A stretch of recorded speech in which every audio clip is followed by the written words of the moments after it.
Tá. Então, a lição 6, Espírito Santo depois do Pentecostes. Tá? A gente não vai estudar o Pentecostes propriamente dito hoje. Tá? A gente vai só fazer algumas menções, porque a gente vai deixar para falar sobre o Pentecostes quando falar sobre batismo no Espírito Santo. Aí a gente vai fazer todo um estudo sobre o evento em si e sobre a relação dele do conceito com o batismo no Espírito Santo. Então isso vai ficar, acho que, para daqui a 2 lições. Tá? Mas hoje a gente vai ver o Espírito Santo especialmente no livro de Atos. Né? A gente vai focar no livro de Atos, a atuação do Espírito Santo no livro de Atos. A gente já viu o Espírito Santo no Antigo Testamento, só rememorando, né? Então, no Antigo Testamento ele atua pontualmente, capacitando indivíduos para tarefas determinadas. Tá? Ele também se torna, ao longo da revelação veterotestamentária, como o selo de que o indivíduo que tem o Espírito Santo é alguém que foi escolhido por Deus para um cargo de liderança, para uma atividade de liderança. Então, a liderança de Moisés é reconhecida porque ele tinha o Espírito Santo. A liderança de Josué é reconhecida porque ele tinha o Espírito Santo. Mas já no Velho Testamento, embora o padrão seja o Espírito Santo atuar em indivíduos especificamente e não na coletividade, você já tem indícios de que esse Espírito Santo vai ser derramado sobre toda a coletividade. Você tem um primeiro episódio lá com Moisés, que a gente viu, né, em que o Espírito Santo que estava em Moisés, o Espírito de Deus que estava em Moisés, é distribuído para outros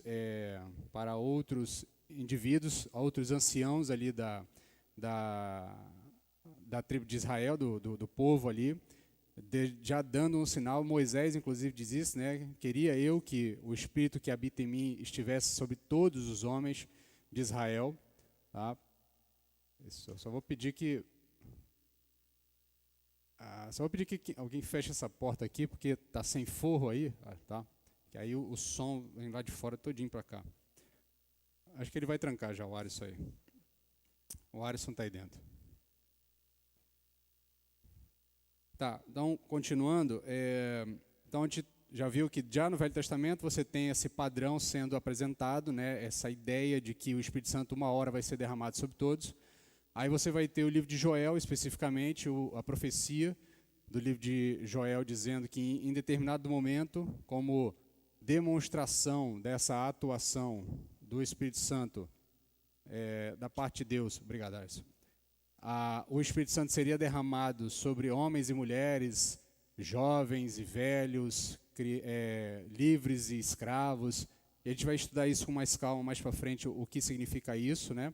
Essa ideia desses paralelos são feitos na profecia.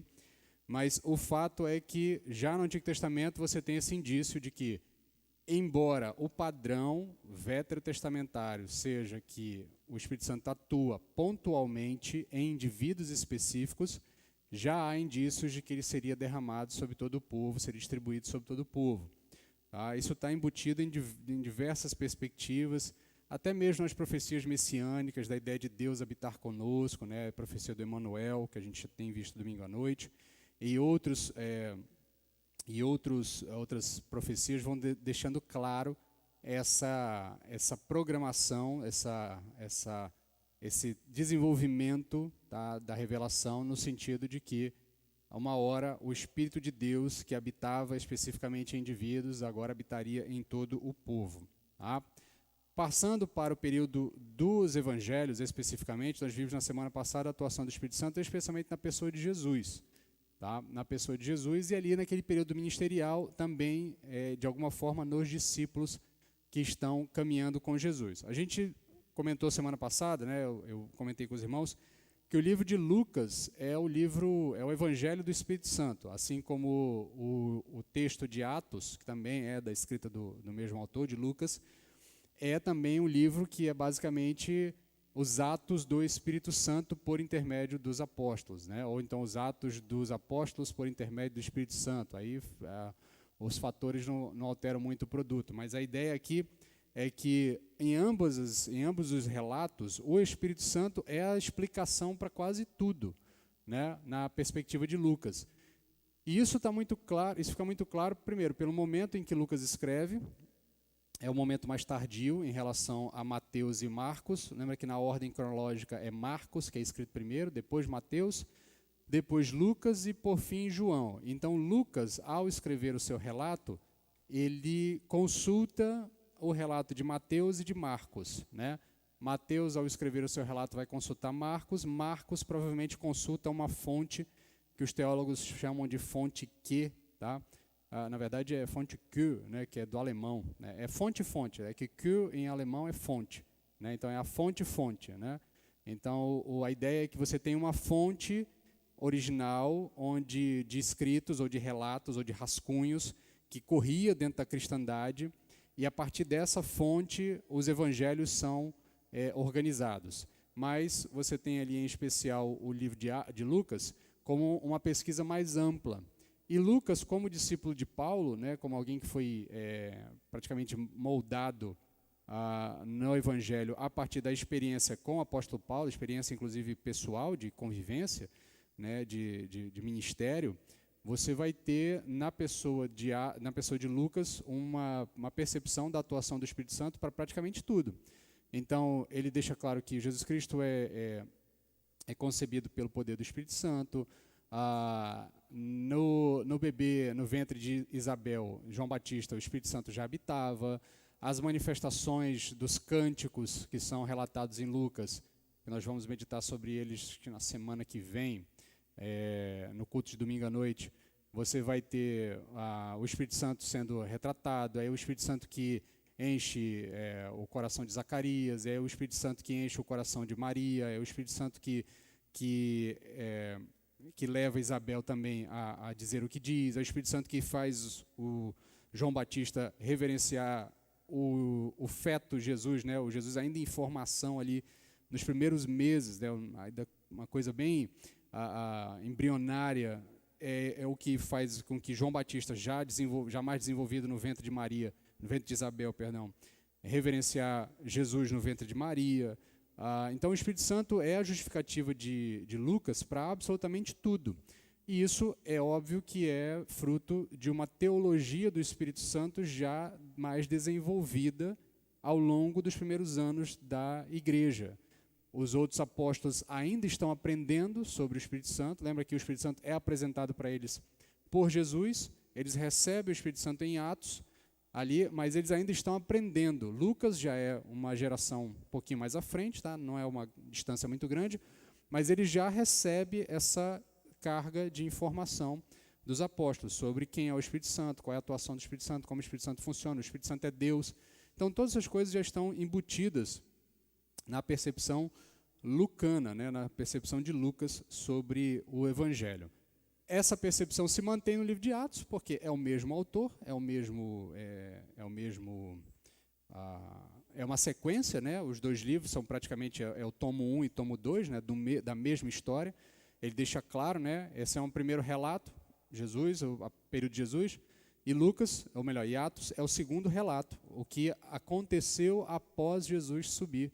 Então, inclusive, eu sempre recomendo que a leitura dos dois seja feita em conjunto, né? Você lê Lucas todo e já emenda com Atos, tá? Porque aí você tem uma visão completa a partir de uma mesma perspectiva autoral, né? Eu sempre lembro, meus irmãos, que os autores bíblicos eles têm estilos próprios, né? Então é bom você perceber que há uma continuidade de estilo de escrita entre Lucas e Atos.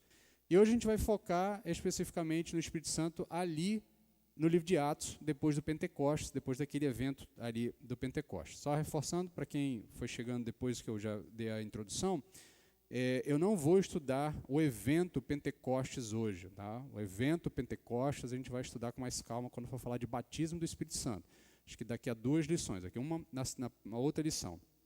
Então, a gente vai deixar para estudar com calma, porque a gente vai ver que ao longo do livro de Atos existem vários Pentecostes, tá?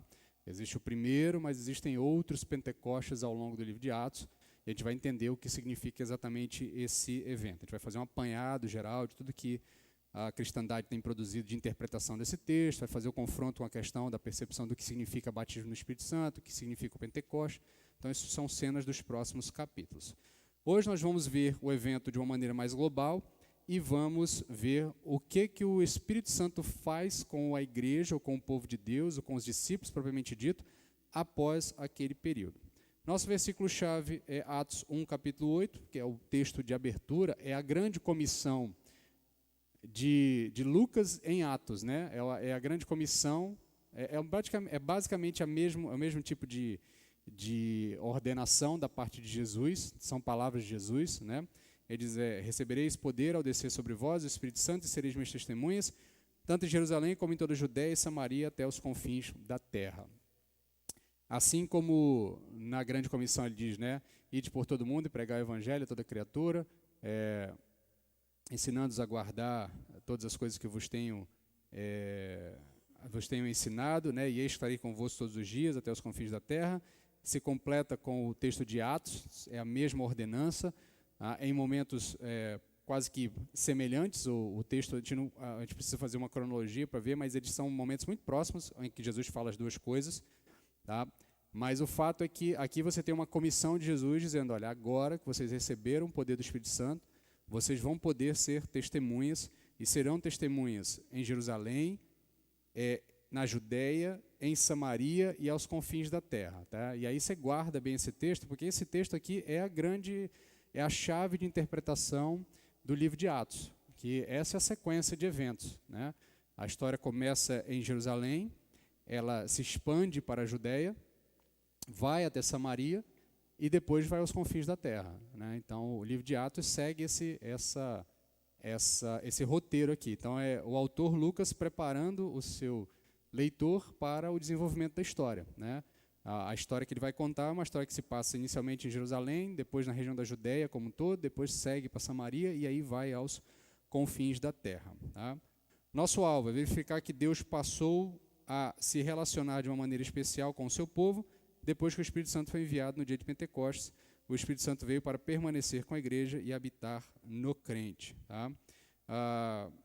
Basicamente aqui na introdução, nessa parte introdutória ainda, reforçando o que eu já disse antes, no Evangelho de Lucas, Jesus é apresentado como o servo do Senhor ungido pelo Espírito Santo. Perdão, só voltando aqui, chamar a sua atenção para a leitura que eu vou fazer, para que você perceba que aqui a minha pretensão é mostrar para você que Lucas, ele tenta fazer paralelos com o Antigo Testamento. Tá? E nesse paralelo com o Antigo Testamento, você precisa fazer uma leitura mais ampla para enxergar esses paralelos bem específicos. Eu já chamei a atenção na semana passada que no Evangelho de Lucas, Jesus é apresentado como aquele que é o ungido pelo Espírito Santo para pregar boas novas aos pobres e anunciar o ano aceitável do Senhor. Então, Lucas capítulo 4, verso 18 e 19, esse é o início do ministério de Jesus, é conforme Isaías 61, 1 e 2, a profecia de Isaías. Então, Jesus lê essa profecia na sinagoga e diz, essa profecia se concretizou hoje, na minha pessoa. Então, aquilo que Isaías anunciou está acontecendo agora. Então, Lucas nos apresenta Jesus como sendo esse cumprimento de profecia, como sendo esse indivíduo que foi ungido pelo Espírito do Senhor para proclamar boas novas aos pobres e anunciar o ano aceitável do Senhor. Já no livro sequência, em Atos, Lucas apresenta o Espírito Santo, a grafia está errada, Espírito Santo, como agente do Jesus exaltado que capacitará o testemunho dos primeiros cristãos e trará uma nova comunidade escatológica messiânica composta de homens e mulheres, jovens e velhos, judeus e gentios, escravos e livres. Assim como em Lucas você tem uma profecia veterotestamentária para dar abertura às atividades do personagem principal, que é Jesus, tá? Lucas apresenta qual é o motivador de Jesus, ou qual é aquilo que de fato confirma quem Jesus é, a profecia de Isaías. No livro sequência, que é Atos, qual é a profecia veterotestamentária que confirma a atuação do Espírito Santo? A profecia de Joel, segundo a interpretação de Pedro ali no seu primeiro discurso, naquele primeiro momento de pregação ali no Pentecostes. Então, os dois personagens principais dos dois livros são apresentados. Jesus é apresentado a partir de uma profecia, o Espírito Santo, que é o personagem principal do segundo livro, é apresentado a partir da profecia de Joel. Ele é aquele que será derramado sobre a igreja, e ao ser derramado sobre a igreja, ele vai capacitar, ele vai formar essa comunidade escatológica, Perdão. Comunidade escatológica por quê? Porque é uma comunidade que aguarda o fim de todas as coisas, que aguarda a consumação das coisas, que aguarda a volta de Jesus para a resolução definitiva. Então, essa comunidade escatológica messiânica, baseada no Messias, ela é composta, e aí aqui é interessante porque está lá na profecia de Joel, repetida por João, e isso marca o povo de Deus a partir do Pentecostes. Isso é uma marca do povo de Deus, que Paulo vai se referenciar lá em Gálatas, vai deixar claro que não há distinção dentro do povo de Deus. Então, as distinções aqui, perceba que o texto, tanto na profecia como no texto de Atos, como mais para frente, quando Paulo vai falar sobre isso, há os paralelos aqui para deixar que aquilo que em tese seria antagônico ou seria oposto um ao outro, não existe essa oposição. Então, homens e mulheres são iguais diante do Senhor, jovens e velhos são iguais diante do Senhor, judeus e gentios são iguais diante do Senhor. Esse é o povo de Deus, é um povo onde todos são iguais, tá? Onde não há distinção entre homens e mulheres, não há distinção entre jovens e velhos, não há distinção entre livres e judeus, ou melhor, entre gentios e judeus, não há distinção entre livres e escravos, tá? Lembrando que essas são categorias do mundo antigo, mas que, por uma leitura, uma analogia para os nossos dias, a gente fazendo uma leitura, uma aplicação análoga para os nossos dias, a ideia é de que não há distinção dentro do povo de Deus. Todos são tratados por Deus de uma forma igual e recebem de Deus a mesma porção. Qual é a porção? O Espírito Santo. Então, todo o povo de Deus recebe o Espírito Santo na mesma porção ou no mesmo tipo de acesso. Tá? A gente vai ver mais para frente, em outras lições, que o texto bíblico vai fazer algum tipo de gradação do Espírito Santo na vida do indivíduo. Então, enchei-vos do Espírito Santo. Então, dá a ideia de que uns podem ser mais cheios, outros um pouco menos. Tá? Mas o fato de ter acesso ao Espírito Santo, isso é igual a todos. Isso está estabelecido para todos. Tá?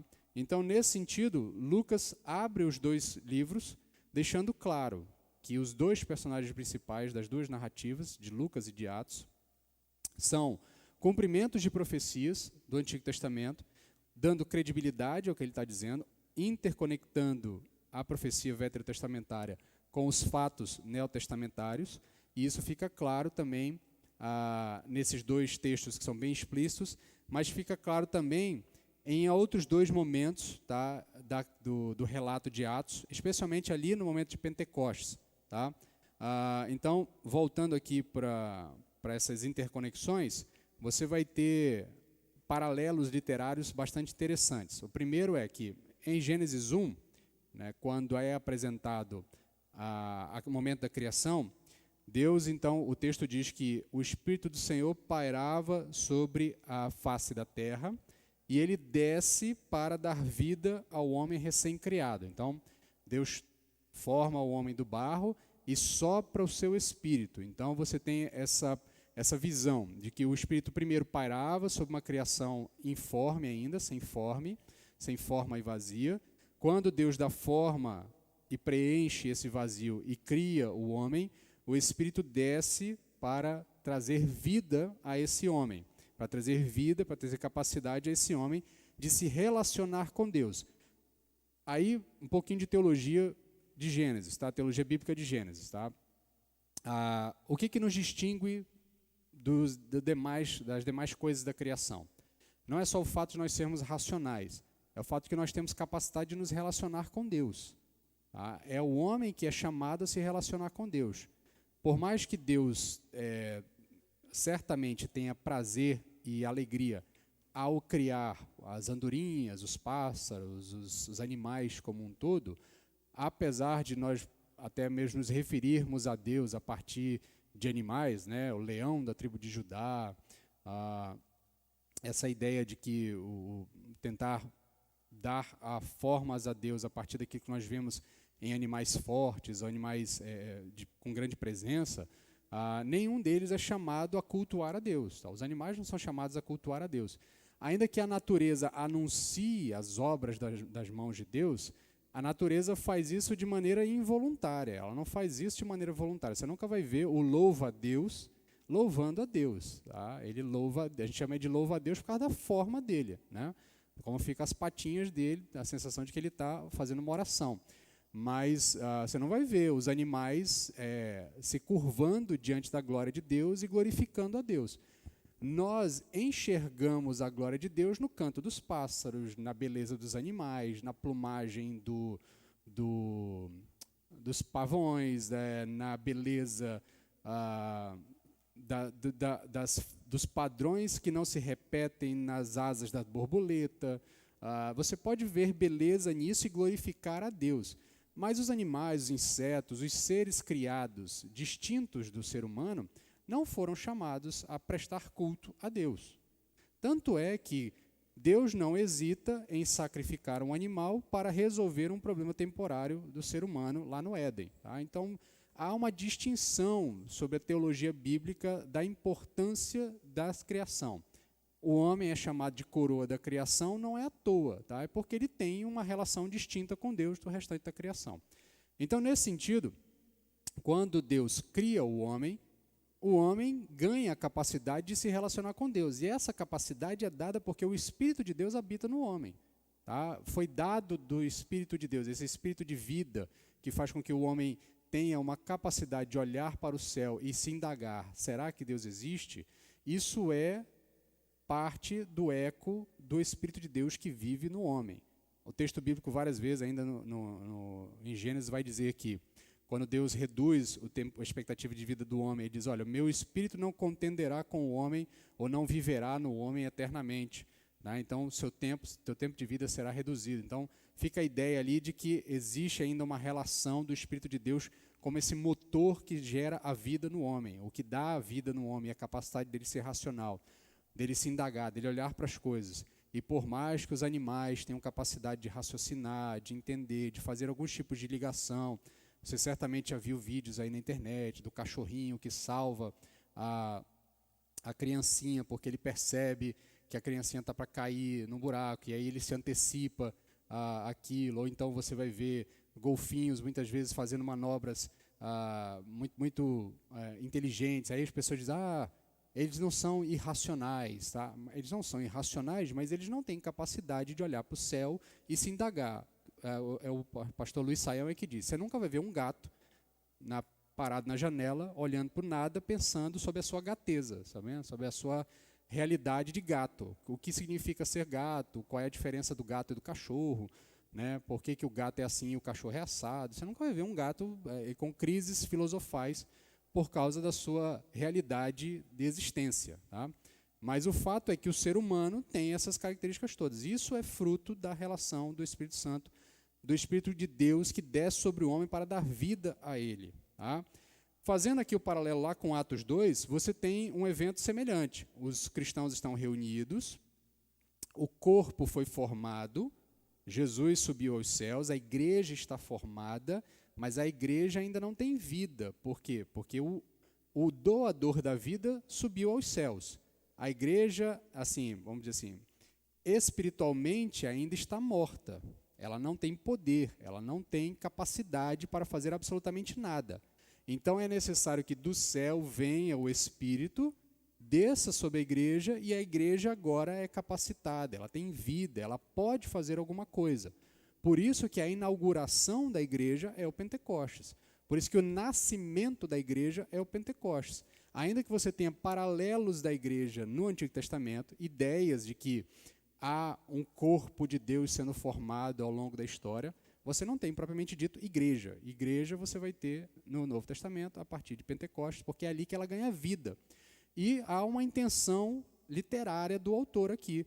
E há, aparentemente, pelo que o texto nos relata, uma intenção do próprio Criador de deixar claro, aqui é o nascimento deste povo.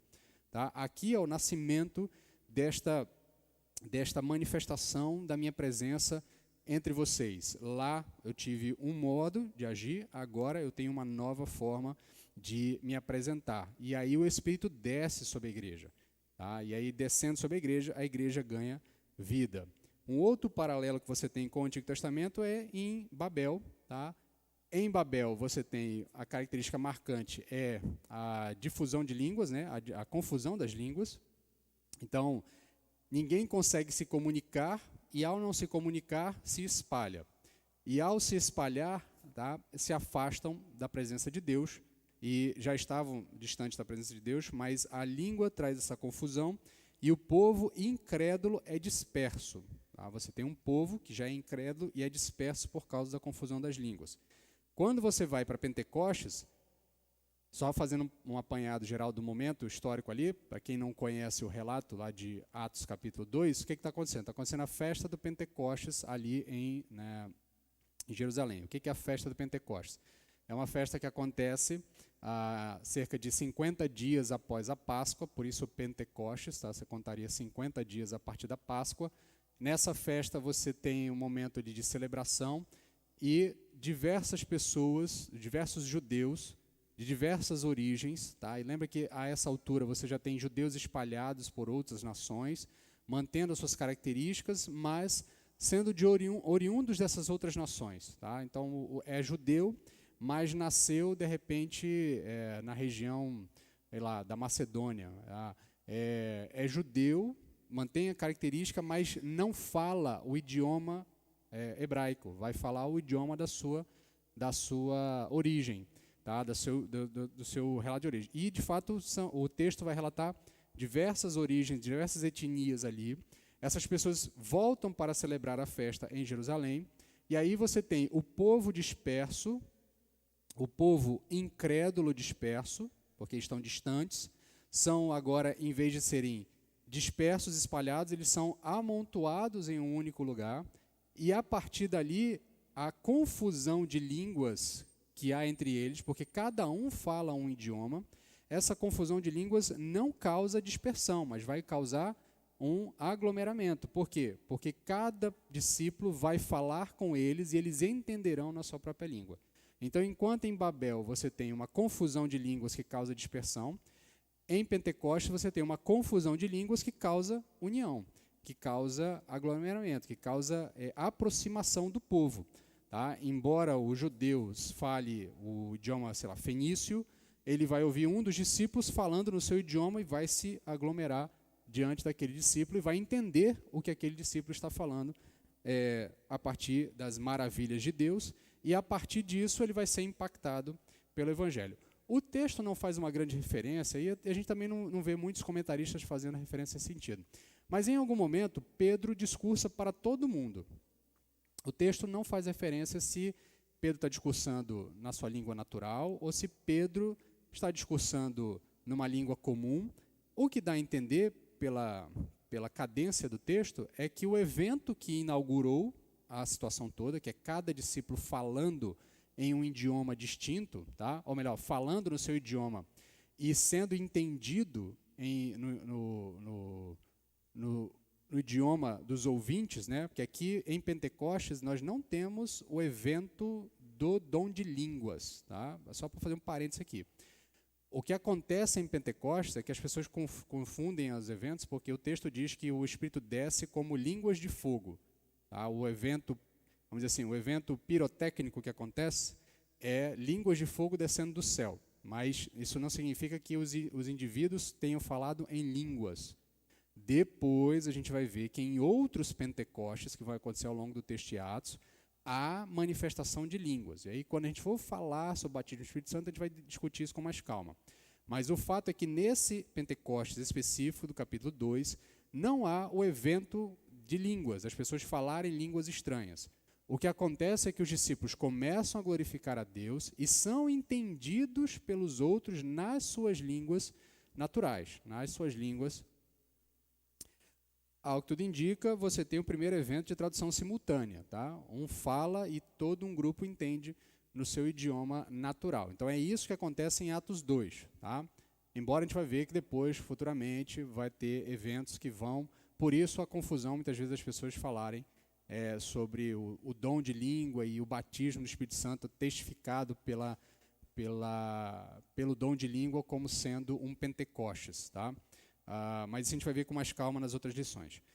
Voltando para cá, o que acontece então em específico é que os discípulos começam a falar sobre as maravilhas de Deus, as pessoas ouvem na sua própria língua e ao ouvirem na sua própria língua elas se aproximam, elas se aglomeram.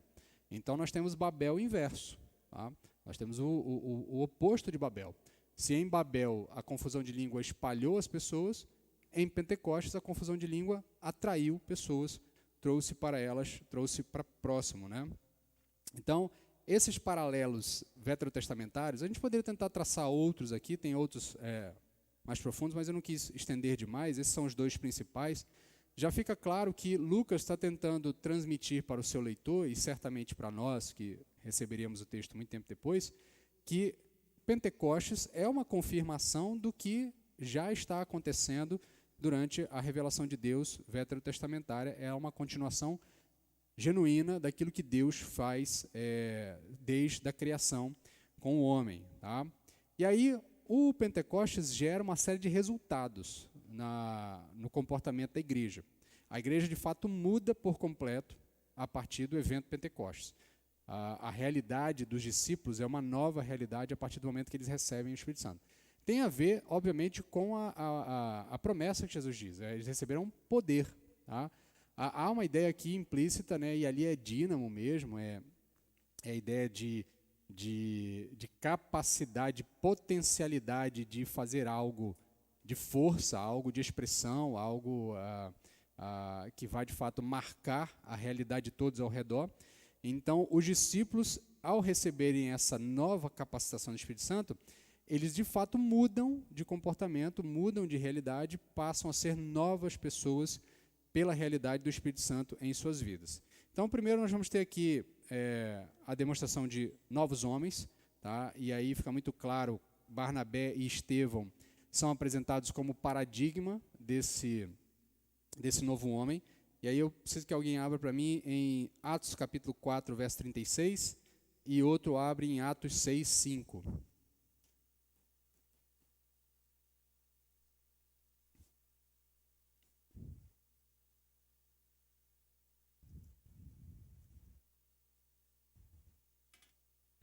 Pode ler, Atos capítulo 4, 36? Isso.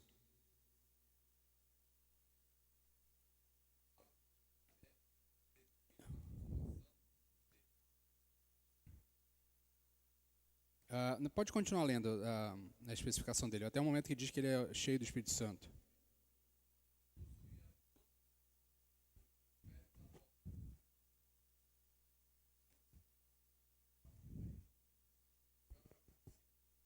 Acabou? Tá, então, agora lê para mim também Atos 6, 5.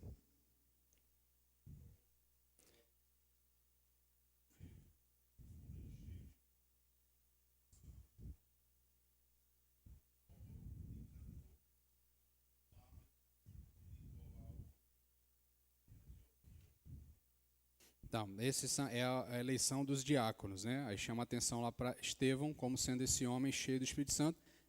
Eu anotei errado aqui, mas tem outro texto de Atos que vai dizer que Barnabé também é homem cheio do Espírito Santo.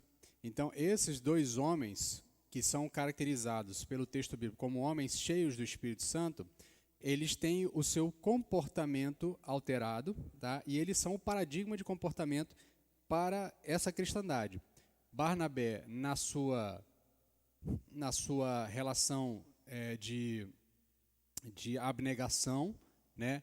É um homem que se deu para o povo, é um homem que se entregou para a igreja, tá? É aquele que vende todas as coisas e dá aos pobres, é aquele que consola todos, é aquele que recebe Paulo, é aquele que acode os necessitados, é aquele que vive em prol do próximo e vive em prol do outro, é aquele que de fato internaliza aquilo que Jesus disse: amarás ao Senhor teu Deus sobre todas as coisas e ao próximo como a ti mesmo. Lembra que quando a gente falou em Romanos lá, a grande característica daquele que é moldado pelo Espírito Santo e é a habitação do Espírito Santo é que ele muda o eixo de rotação da sua vida. Ao invés de ele girar em torno de si mesmo, ele agora gira em torno de Deus e do próximo. Diga, irmão.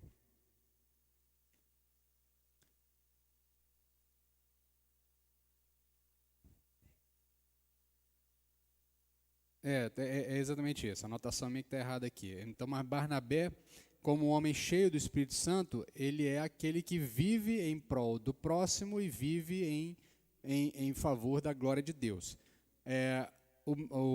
quando você vai para a pessoa de Estevão, o paradigma gira em torno da relação de Estevão com a sua capacidade de pregação, a sua capacidade de testemunho e a sua capacidade de confrontação do erro do próximo a partir do Espírito Santo lhe dando essa capacidade. Então, Estevão, ao pregar com ousadia sobre Jesus Cristo como sendo o Senhor, o Messias prometido, ele causa a fúria dos outros, né, dos outros judeus, e ele prega com mais intensidade, né, nessa relação.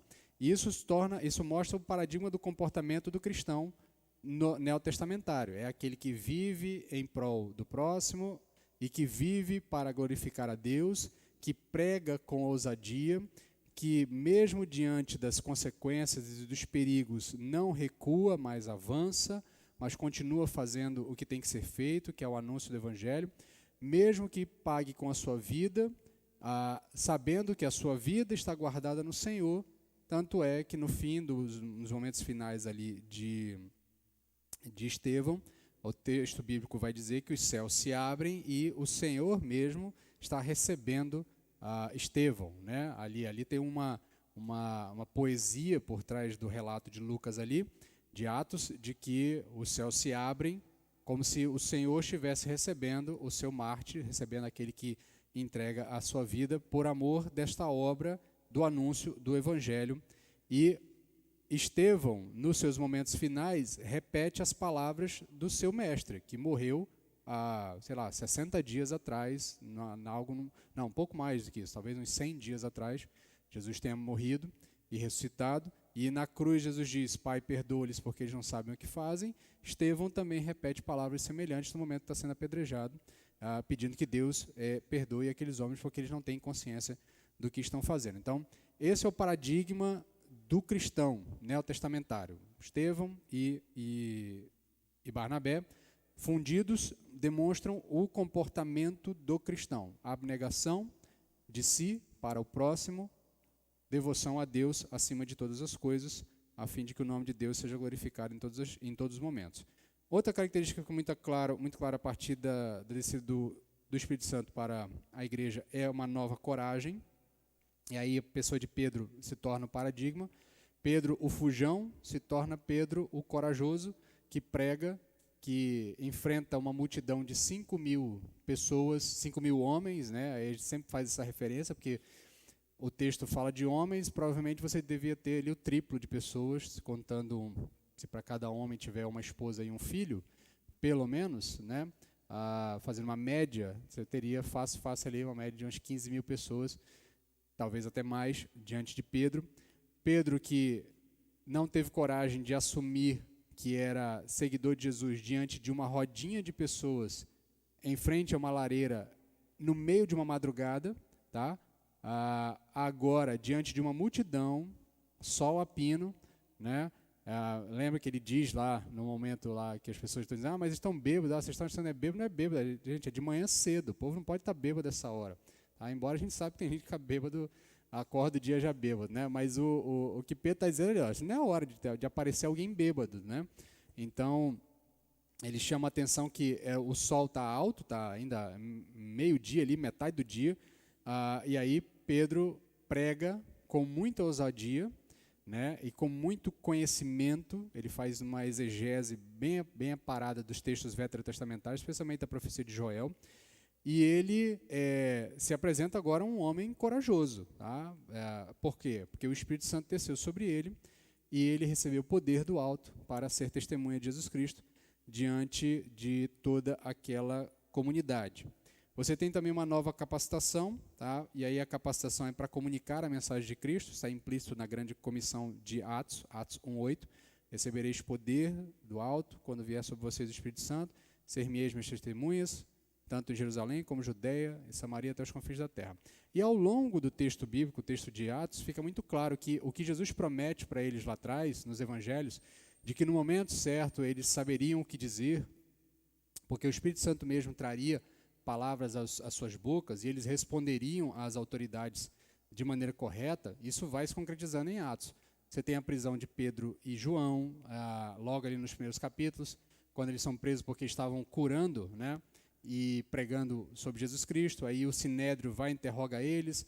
Aí você tem ali uma composição no Sinédrio dizendo, vamos fazer o seguinte, vamos deixar eles saírem e vamos só dizer para eles pararem de fazer isso. Aí você tem aquela resposta clássica deles, nós não podemos deixar de falar daquilo que temos visto e ouvido, né? Então, eles têm visto a glória de Deus se manifestando entre eles, eles viram a pessoa de Jesus Cristo, eles viram Deus encarnado, eles receberam o poder do alto, então eles não podem se calar.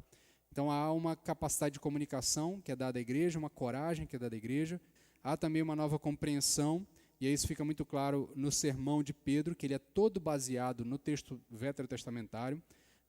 E aí fica muito interessante, é porque a gente está fazendo aqui um apanhadão de Atos, né? Eu estou fazendo bem corrido porque eu estou tentando vencer praticamente todo o livro de Atos em uma única aula.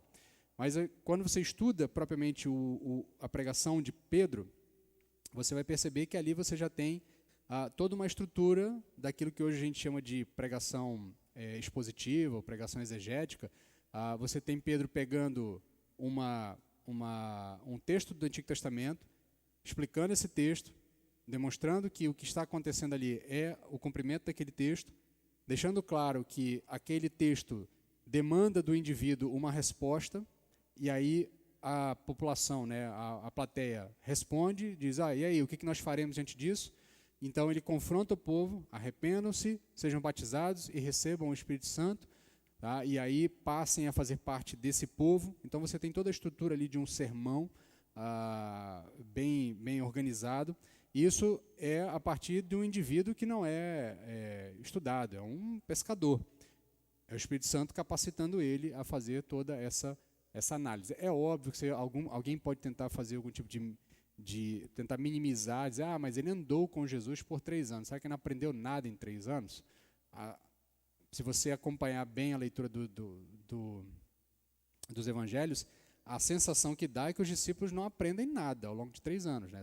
De pouquinho em pouquinho você vai vendo eles repetindo as mesmas falhas, até porque a perspectiva deles é muito distinta.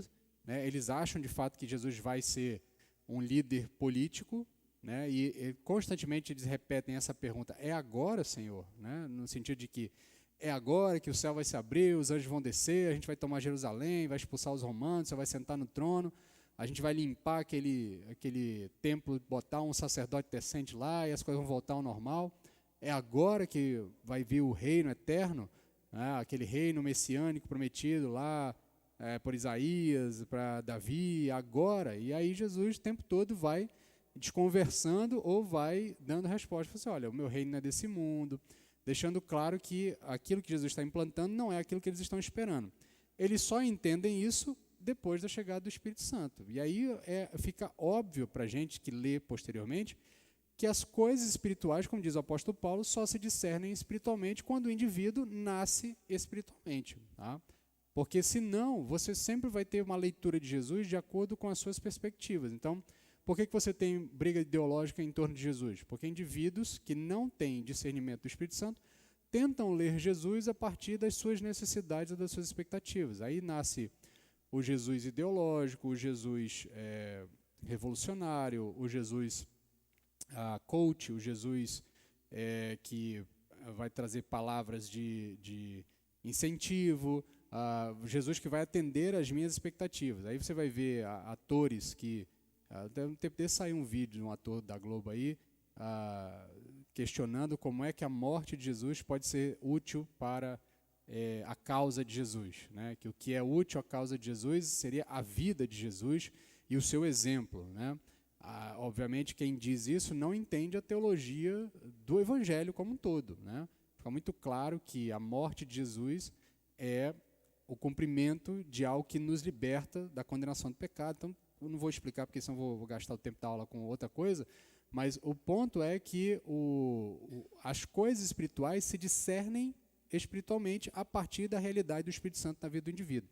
Então, quando os discípulos recebem o Espírito Santo, aí eles discernem, de fato, que o reino, que eles agora são os embaixadores, os apóstolos dessa mensagem, não é um reino desse mundo, é um reino eterno, é um reino de uma outra realidade que será implantado por Jesus Cristo em uma outra perspectiva.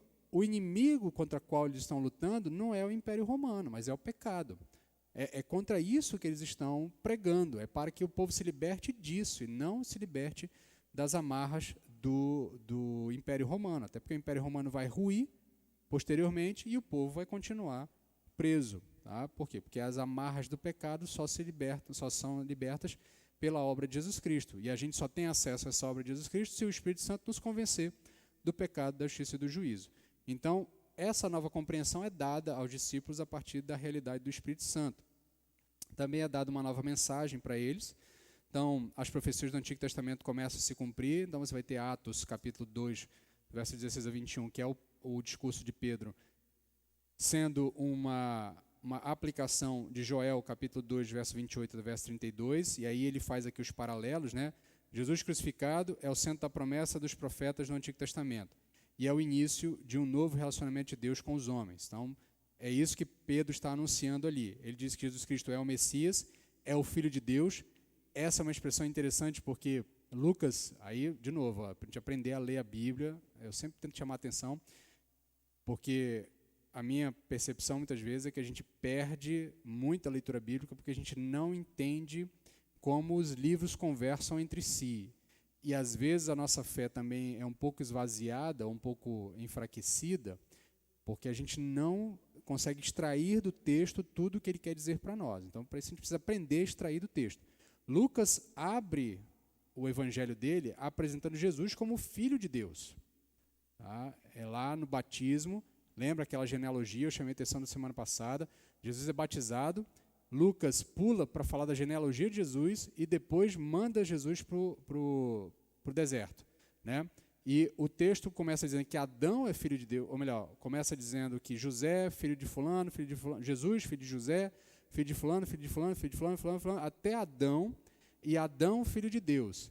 No trecho seguinte, que ele vai mandar Jesus para o deserto, há uma das indagações que é feita pelo inimigo para Jesus, se tu és o Filho de Deus, ou seja, Lucas está introduzindo, Jesus é o novo Adão, Jesus é o Filho de Deus, é o novo Filho de Deus, tá? No sentido de substituir aquele filho que caiu, tá? O filho que tropeçou, tá? Não que Jesus seja o segundo Filho de Deus, como se Deus tivesse outro filho. Tá? A ideia aqui é que Jesus é aquele que substitui o filho que falhou, tá? Por um outro que não vai falhar. Então Jesus é apresentado como esse Filho de Deus. E aí Satanás indaga, se tu és o Filho de Deus, faz determinada coisa. E no fim, tá, da tentação, o texto diz que Jesus Cristo volta com poder no Espírito Santo e ele é apresentado como Filho de Deus. Então há uma construção narrativa do autor.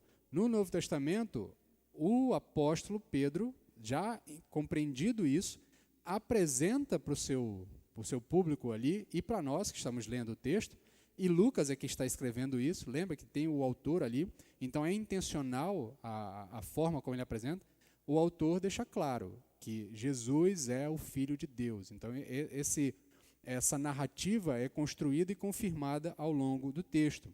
E aí Jesus é apresentado como Messias, o Filho de Deus, e aí você tem uma conclusão de que o caminho certo agora é arrepender dos meus pecados, pedir perdão, ser batizado e receber a unção do Espírito Santo. É o caminho da vida do cristão, que é basicamente esse, é ouvir a mensagem, receber o toque do Espírito Santo para o arrependimento, pedir perdão pelos meus pecados, seguir para o batismo e ao ser batizado, ou nesse processo de ser batizado, ter a confirmação de que eu recebi a unção do Espírito Santo, que eu recebi a bênção do Espírito Santo. E aqui, de novo, a gente precisa ter muito cuidado, porque nós batistas temos uma dificuldade histórica em separar eventos. Tá?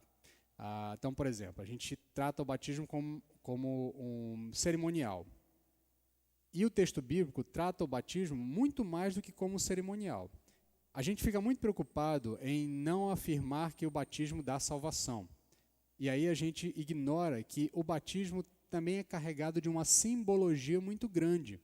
Inclusive, o batismo é tratado pelo apóstolo Paulo como o momento em que você confirma diante de toda a comunidade que você de fato foi selado pelo Espírito Santo. É óbvio que a gente interpreta e entende que a selagem com o Espírito Santo é dada no momento da conversão e que se o indivíduo não foi batizado por uma contingência qualquer, sei lá, o indivíduo se converteu e morreu, não deu tempo de ser batizado, aí não vai para o céu porque não tem o Espírito Santo. A gente não acredita nisso, mas a gente muitas vezes fica muito mais preocupado com as exceções do que com a regra. E a regra é o indivíduo se converter, se arrepender, pedir perdão, seguir para o batismo, e no batismo você confirma diante da comunidade que esse indivíduo de fato foi selado pelo Espírito Santo. Então, qual é a minha confirmação de que os irmãos aqui de fato têm o Espírito Santo? A minha confirmação visível? Que os irmãos desceram as águas batismais. Então, a interpretação que nós fazemos é que o indivíduo que foi levado às águas batismais, de fato é alguém que foi batizado pelo Espírito Santo, que foi convertido, foi transformado. Ele realmente é uma nova criatura. É óbvio que tem gente que foi ao batismo sem ter se convertido genuinamente, tem gente que foi meio que na onda, e aí acha que talvez o batismo não tenha sentido, essas coisas. Pontos casuais a gente trata, tá? Indivíduos pontuais a gente trata, mas a regra para a comunidade é: quem é que se batiza? É o indivíduo que se arrependeu, é o indivíduo que recebeu Jesus Cristo, é o indivíduo que recebeu o Espírito Santo. Então, por isso, ele vai às águas batismais. Diga, irmão.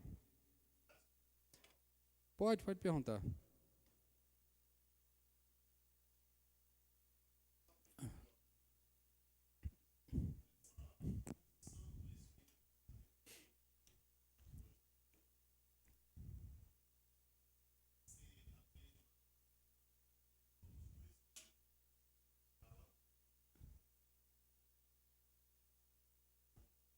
Aham.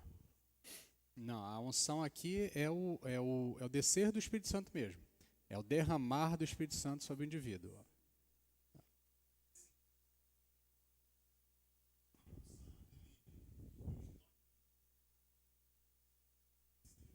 Uhum.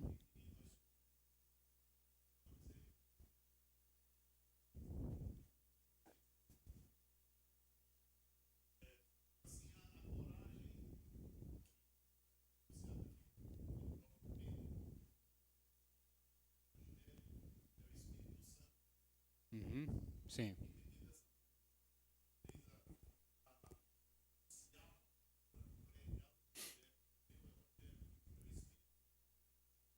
Ok.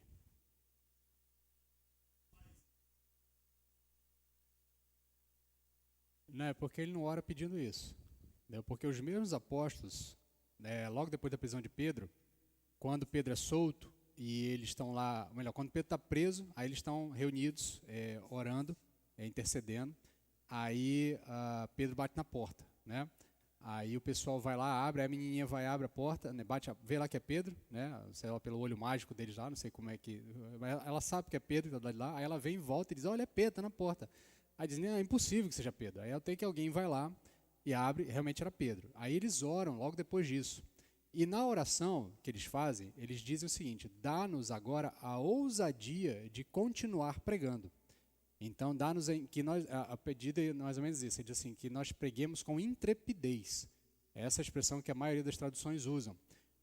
Então, embora o mesmo Pedro, que pregou com aquela ousadia toda no Pentecostes, ele continua pedindo a intrepidez do Espírito Santo para continuar pregando com ousadia. Então, o crente que não tem ousadia para pregar é porque não ora pedindo a Deus ousadia para pregar. Entendeu? Então, existem essas duas coisas. O Espírito Santo nos dá essa ousadia, mas exige uma contrapartida de nós, de fato, querermos nos apoderar dessa intrepidez. Senão a gente vai se acovardar, entendeu? Vai realmente se acovardar porque a gente vai começar a analisar as coisas de uma maneira racional. Se eu pregar para aquela pessoa, ela pode ter uma interpretação equivocada de mim, portas profissionais podem se fechar, ou relacionamentos podem ser interrompidos, porque eu tomei uma posição em prol do evangelho, alguém pode me interpretar de uma maneira equivocada, e aí uma série de coisas, daqui a pouco eu já vou me retraindo. Não quero incomodar as pessoas, né? E aí é difícil que o evangelho não incomode, entendeu? O evangelho sempre vai incomodar. Evangelho que não incomoda não é evangelho. Tem uma frase, eu acho que é do Eu estava até preparando material para a nova série de mensagens, aí tem uma frase acho que é do MacArthur, agora não lembro se é exatamente dele, mas ele diz que outro evangelho não é o evangelho, né? Não, outro evangelho é nenhum evangelho, essa é a frase dele, né? Outro evangelho é nenhum evangelho. Então, evangelho que não incomoda não é evangelho. Todo evangelho, o evangelho genuíno, ele tem que incomodar o indivíduo em algum sentido, tá? Se as pessoas lidam bem com o evangelho, não, eu estou de boa com o evangelho, é porque alguma coisa não encaixou. Mas continue, você tinha outra pergunta? Então, continuando aqui. Não só a questão da intrepidez aham. Ele perguntou, ele fez uma analogia sobre a coragem, se a coragem que o Espírito Santo dá é inerente ao fato do Espírito Santo e o que acontece então com o indivíduo crente que não tem coragem para pregar o evangelho. Entendeu? Então a pergunta era essa. Então quer dizer que essa pessoa que não tem coragem é porque não recebeu o Espírito Santo? Aí a resposta que eu dei é que o indivíduo que não tem coragem é porque não pede coragem, tá? A coragem está disponível pela realidade do Espírito Santo, mas eu não prego com coragem porque eu não oro pedindo a Deus coragem para pregar, porque os apóstolos pedem coragem a Deus para pregar. Então a relação é óbvio, o Espírito Santo me encoraja, mas eu preciso pedir que o Espírito Santo também me encoraje a fazer aquilo, porque senão eu não vou sair da minha zona de conforto. Certamente eu permanecerei no mesmo lugar. Entendido? Certinho? Então, continuando aqui. A igreja, a partir do Pentecostes, tá? A gente vai ter algumas características bem claras da ação do Espírito Santo. É atribuído ao Espírito Santo a reunião das pessoas. Tá? O texto bíblico diz que o Espírito de Deus, ou o próprio Deus, trazia à igreja aqueles que precisavam ser salvos. Ela dá a mensagem, tá, ao povo. É o Espírito Santo que capacita os apóstolos a pregarem o Evangelho. E dá também o conhecimento para anunciar e a compreensão do que fazer e de como fazer. É ele que convence do pecado as pessoas que ouvem a mensagem do Evangelho. Ele forma uma nova comunidade. Ele fortalece e faz crescer a igreja, e aí as referências todas, Atos 2, 42, 47, Atos 47, Atos 4, 32, diz que essa igreja crescia em números e crescia em qualidade. Então você tem uma série de eventos com a igreja e todos eles são atribuídos a uma ação direta ou indireta do Espírito Santo. Lembra no caso específico lá de Filipe, né? Que ele é levado pelo Espírito Santo para encontrar com o eunuco no caminho, e é o Espírito Santo mesmo que o coloca no lugar certo para que aquele homem pudesse ouvir aquela palavra, pudesse ser instruído sobre o que ele estava lendo, e ao ser instruído, pudesse ser batizado, né? E daí vem um dos fundamentos da tradição batista para o batismo por imersão, né? A ideia do... E aqui é um ponto interessante que vale a pena a gente abrir apenas um parêntese para futuras indagações, né? Porque o tema não é batismo, né? Mas o texto bíblico não é muito criterioso com o batismo, no sentido de...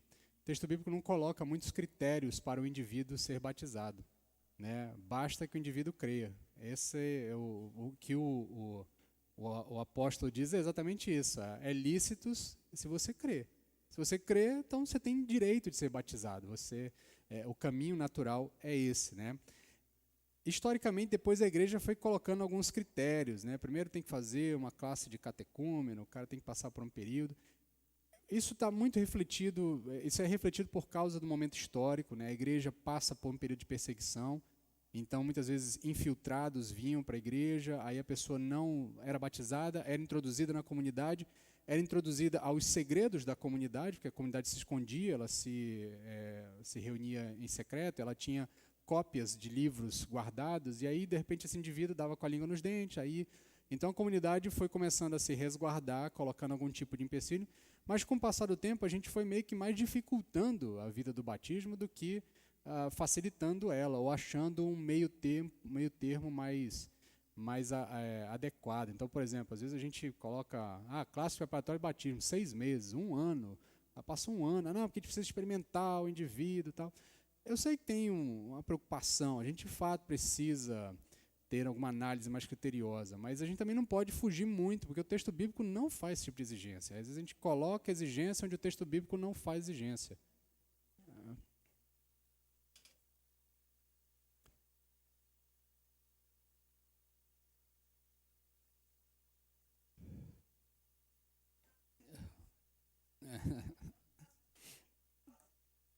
É.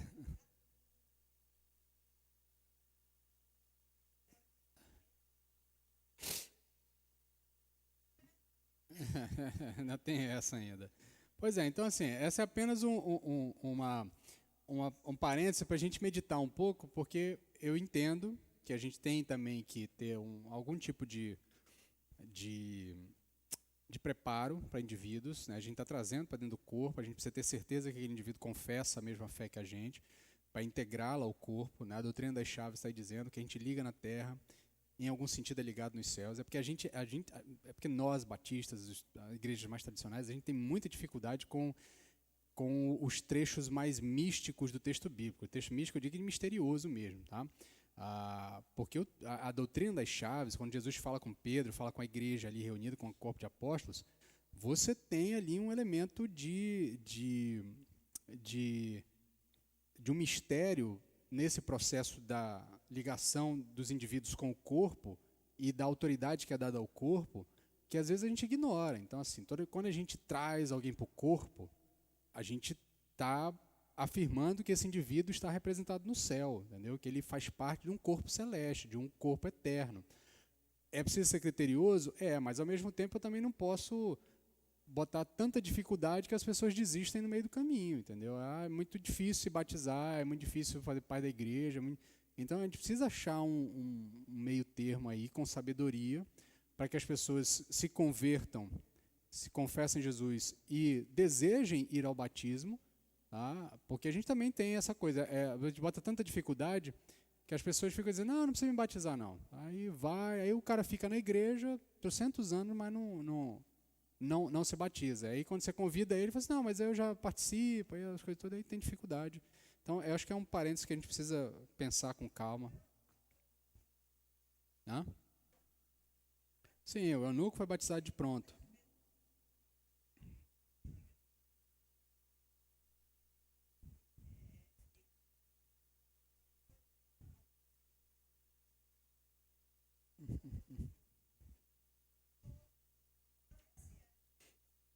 Então, são essas situações que a gente precisa achar o meio termo para não ir tanto ao mar nem tanta terra. Diga, irmã.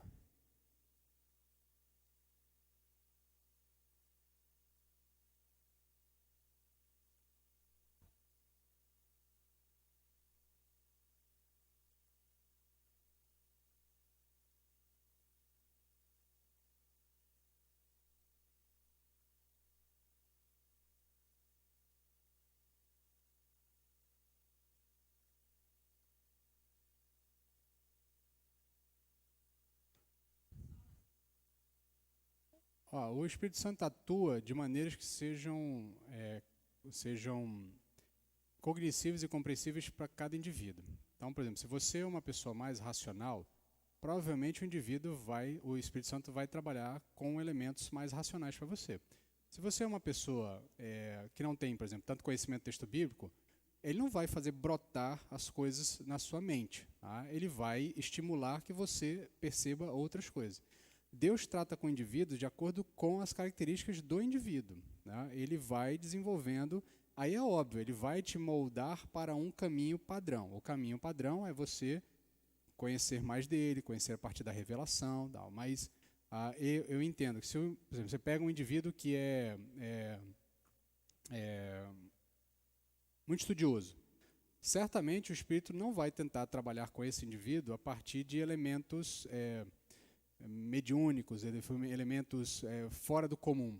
Ele vai trabalhar a partir da intelectualidade daquele indivíduo, para que aquele indivíduo enxergue a realidade de uma maneira que lhe seja compreensível, tá? Porque senão a tendência é o indivíduo rejeitar.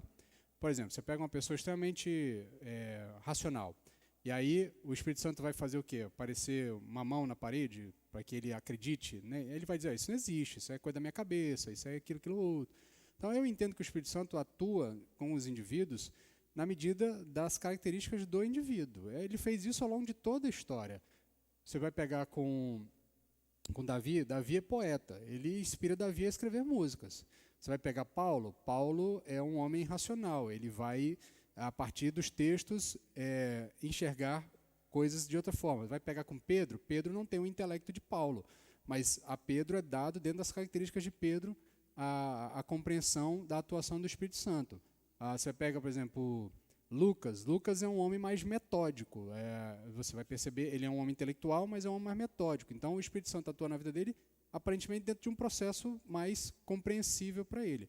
Eu entendo que é mais dessa forma. Eu acho que o Espírito Santo não nos força a perceber a partir de realidades que não são compreensíveis para nós, tá? No sentido de que, se eu vou ter dificuldade de entender daquela forma, certamente o Espírito Santo não vai trabalhar comigo daquela forma.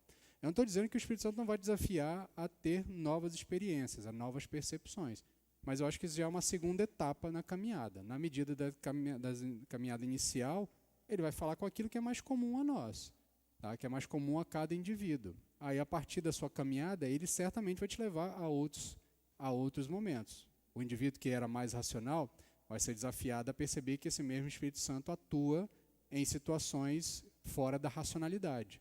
E aí ele vai ser desafiado a colocar a sua racionalidade de lado e começar a confiar na atuação do Espírito Santo a partir do que o texto bíblico afirma. Porque, de fato, o Espírito Santo continua atuando de formas extraordinárias. Ele não está encaixotado. Tá? Não é porque a gente acredita que alguns dons não estejam mais sendo utilizados que o Espírito Santo foi encaixotado e ele não atua mais. O Espírito Santo continua atuando com todo o poder que ele atuou durante todo sempre. Eu entendo que Deus vai guiando a história e algumas coisas deixam de ser necessárias. A gente vai ver quando for falar do batismo do Espírito Santo. Me parece que essa demarcação do Espírito Santo descendo com o efeito de línguas, me parece ser um desses elementos, tá? Pelo texto, porque você vai vendo que você tem um Pentecostes em Jerusalém, você tem um Pentecostes na Judéia, você tem um Pentecostes em Samaria, você tem um Pentecostes nos confins da terra. Tá? São os 4 batismos no Espírito Santo que são relatados em Lucas. Em alguns vai ter línguas, em outros não vai ter. Ou melhor, num deles não tem, e nos outros 3 tem, se eu não me engano. Tá? Inclusive no último deles, lá, quando Paulo encontra aqueles cristãos que não tinham recebido o Espírito Santo lá na Macedônia, né, já lá nos confins da terra, Paulo ora, eles recebem o Espírito Santo e o texto diz que eles falam em línguas. Mas depois disso o texto para de relatar esse tipo de evento. Então me parece que aquilo que foi prometido foi cumprido e agora ele atua de outra forma. Mas, tentando responder a sua pergunta, eu entendo que o Espírito Santo fala com aquilo que é compreensível a você, a sua realidade. Tá? Então, se você entende de uma forma, ele vai se apresentar a você de uma maneira compreensível e cognoscível para você. Ele não vai te desafiar a sair de um estado que é natural para você para ir para um estado que é antinatural para você, a fim de que ele possa demonstrar alguma coisa para você compreender sobre ele. Eu acho que ele sempre vai usar os meios que são mais cognoscíveis para a gente. Diga, irmão.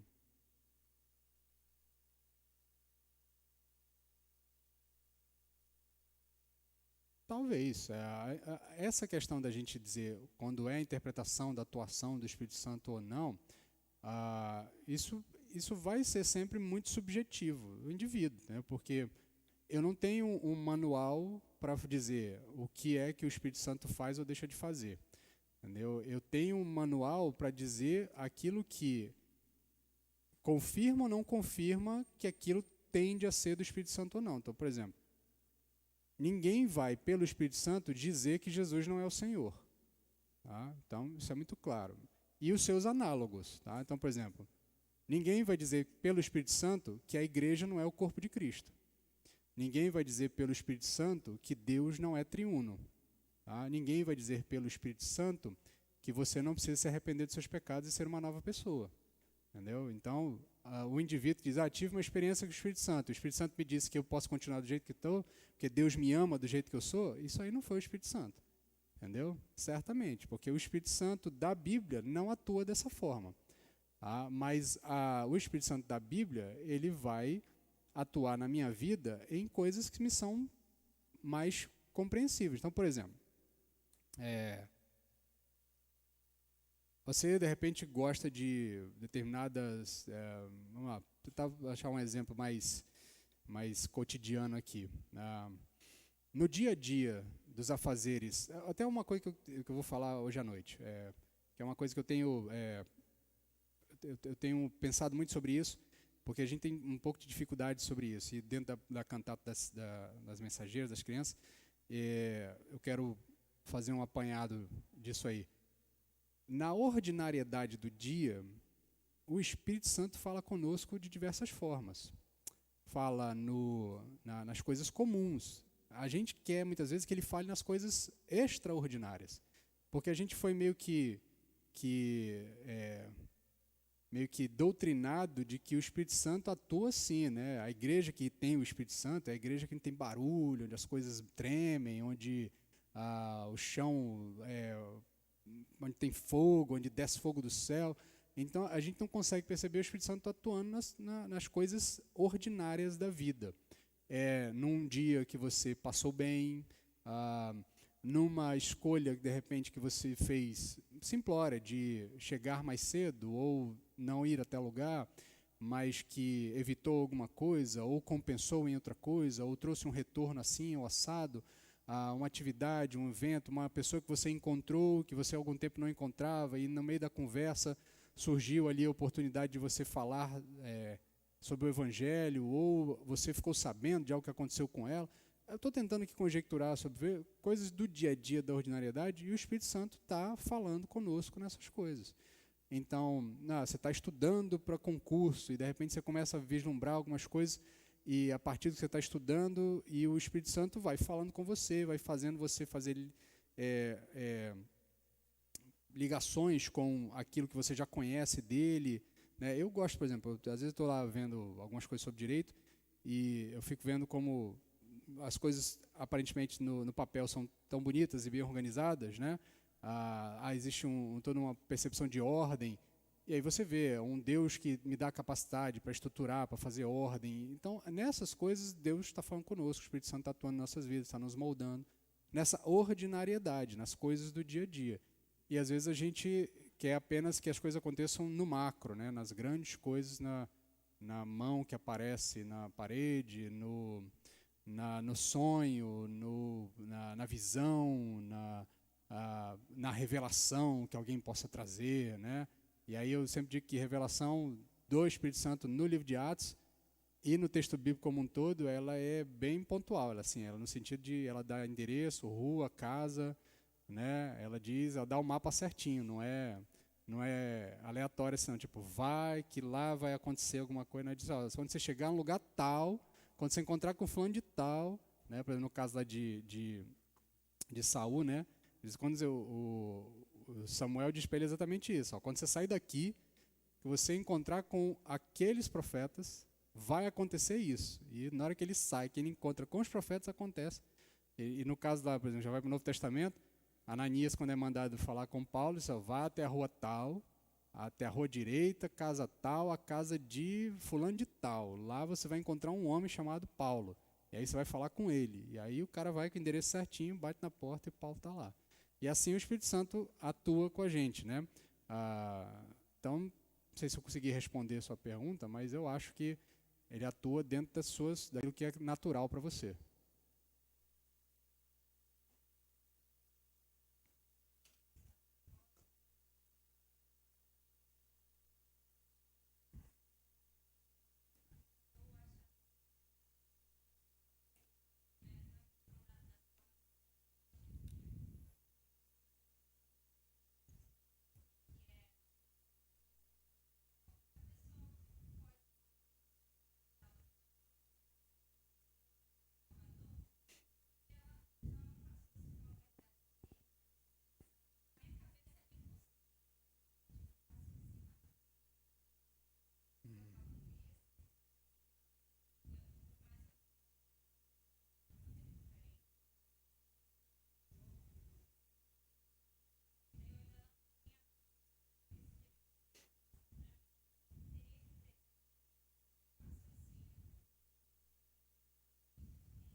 Uhum.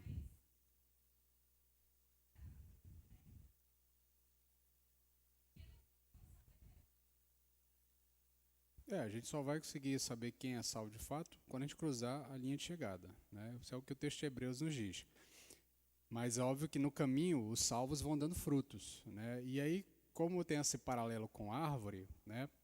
Tem árvore que dá mais fruto, tem árvore que dá menos fruto, tem árvore que responde mais rápido, tem árvore que responde mais devagar, né? Então tem crente que desenvolve mais rápido, tem crente que desenvolve mais devagar. E isso não tem muito a ver com intelecto, porque você pode pegar pessoas que têm menos conhecimento, e aí de conhecimento mesmo assim, leitura de texto, leitura de Bíblia, a leitura de entendimento da compreensão do texto bíblico como um todo. Às vezes a pessoa leu a Bíblia toda, ela conhece as passagens, mas ela não foi instruída de como fazer uma boa exegese, como juntar um texto com o outro.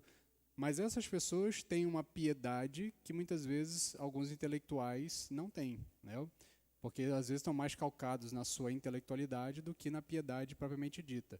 Então não dá para a gente medir por aí. Mas também ao mesmo tempo você vai ter homens extremamente intelectuais e extremamente piedosos, entendeu? Assim, e o nível de intelectualidade do cara ou da mulher é proporcional ao seu nível de piedade, ao seu nível de devoção e de compreensão de quem Deus é e de devoção a isso. Então não dá para você cravar. Mas em relação a como o Espírito Santo atua, eu entendo que o Espírito Santo fala com o indivíduo de maneiras que sejam compreensíveis ao indivíduo. Eu não acho que o Espírito Santo nos force a chegar a um ponto para que ele possa falar conosco a partir daquele ponto. Eu acho que ele deseja nos levar a determinadas situações a partir da caminhada. Então, eu não acho que ele vai querer que você fique do mesmo jeito. Eu acho que ele vai querer que você amplie a sua relação com ele. Mas essa caminhada é ao longo da vida com o Espírito Santo. Diga, James.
Sabe qual é o, sabe qual é o grande diferencial nessas coisas? É a gente parar de tentar explicar as coisas e aprender a glorificar a Deus em todos os momentos. Entendeu? A gente fica muito preocupado em tentar explicar esses eventos. O Espírito falou comigo, o Espírito falou.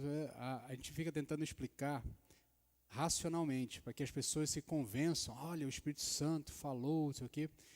E nessas horas a gente tem que aprender a primeiro glorificar a Deus, porque se foi o Espírito Santo que falou no seu coração, ou se foi apenas uma memória guardada lá dentro, que brotou no momento que você pegou o pão, aí você lembrou do irmão que está em dificuldade, e aí você pensou, poxa, eu vou comprar pão para aquele irmão.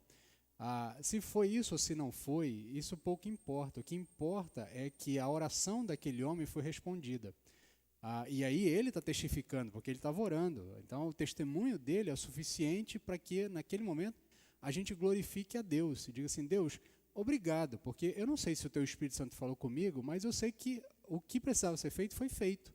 Então às vezes a gente está muito mais preocupado em tentar achar explicações para o irracional, né, ou para o extraordinário, do que glorificar a Deus. E a gente tem que começar a perceber mais que nessa aparente aleatoriedade da vida, tem um Deus que não trabalha no aleatório, tem um Deus que trabalha em eventos contidos, eventos orientados. Deus não joga dados, Deus sabe o que faz. Então, se você é instrumento na mão dele e você foi usado naquele momento para abençoar uma vida que estava em necessidade, você vai... o ideal é que a gente não fique muito preocupado em achar explicações para o extraordinário, mas que a gente reconheça que, graças a Deus, Deus nos usou naquele momento, e glorificar a Deus naquele momento. Porque aí a gente começa a tentar fazer essas narrativas e a gente fica muito mais preocupado em criar uma teologia do extraordinário, né?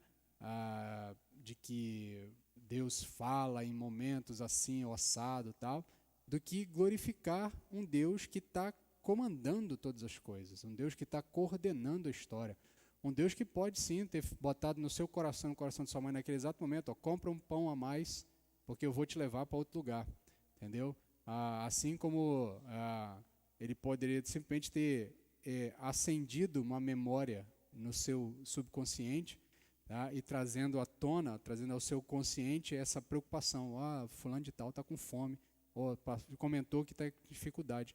Acho que se eu levar um pão, talvez ajude ele, né? E aí você chega lá e encontra a pessoa. A Vilani conta histórias aí de pessoas que, quantas vezes eles ajudaram, as pessoas nem sequer deram esse tipo de resposta, dizendo assim, não, essa foi a resposta das nossas orações, mas anos depois a pessoa diz, olha, vocês mataram a nossa fome inúmeras vezes. E não foi assim, não foi algo que a pessoa tem dito, eu estava orando aqui e a comida chegou. Mas várias vezes você vai ver a pessoa comentando, olha, a gente não tinha nada e de repente aparecia lá o filho da dona Adelita, né, a minha avó, com uma quantidade de comida. Ela em casa fez e pensou, vou mandar para a irmã fulano e tal, porque a irmã fulano e tal tem dificuldades e eu tenho em sobra, eu vou compartilhar. Entendeu? E aí a gente glorifica a Deus nesse negócio. Então, eu acho que a gente tem que começar a glorificar mais a Deus, porque a gente vê um Deus soberano controlando a história. Né? E aí a gente sai mais dessa coisa de uma vida no aleatório, tá? Porque às vezes eu tenho a sensação de que o crente ele acha que vive uma vida no aleatório, né? E a gente precisa começar a ter mais uma certeza consciente e subconsciente de que nós não vivemos no aleatório. Tem um Deus coordenando a história, tá? Tem um Deus coordenando a história. Diga, irmão.